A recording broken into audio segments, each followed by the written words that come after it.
La pression familiale, c'est le chantage qui dévore celui qui n'est pas dans son esprit. La famille n'est pas toujours amour, c'est également un égrégore qui peut bouffer votre énergie.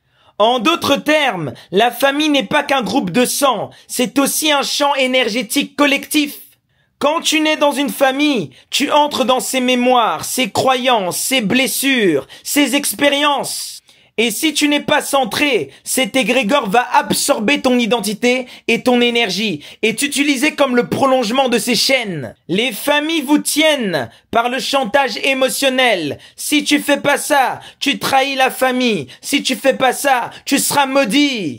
On utilise la peur pour vous contrôler et vous manipuler. On joue sur ta loyauté, sur ta peur d'être expulsé, d'être rejeté, sur ta culpabilité. Mais c'est une pure illusion. Aucune malédiction familiale ne peut t'atteindre sans ton consentement.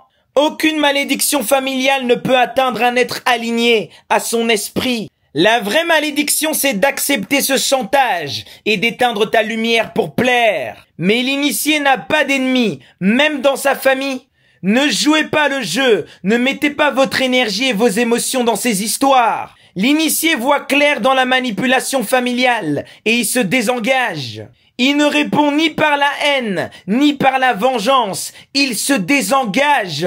Celui qui vit dans son esprit est imperméable. Il ne peut pas être mangé par l'égrégore familial. C'est impossible. La famille peut t'imposer ses chaînes si tu l'acceptes. On peut te maudire si tu l'acceptes.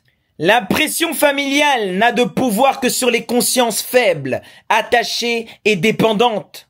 Quand tu es aligné, personne ne peut t'imposer un destin qui n'est pas le tien. Ta mission ne consiste pas à réaliser les rêves de ta famille, mais plutôt à réaliser le plan de ton âme. Accepter la pression familiale, c'est laisser ton énergie être consumée et consommée.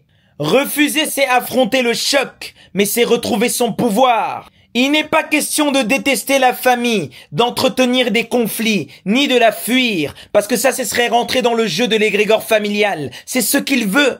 Tu dois juste savoir mettre des barrières, décider pour toi et ne pas laisser les autres décider à ta place. La pression familiale, c'est l'un des plus grands tests initiatiques par lequel tu vas devoir passer. Se libérer de l'égrégore familial, ce n'est pas juste pour toi, c'est également pour toutes les générations qui viennent après toi. Ne laissez pas la pression familiale vous contrôler, rayonner de mille feux.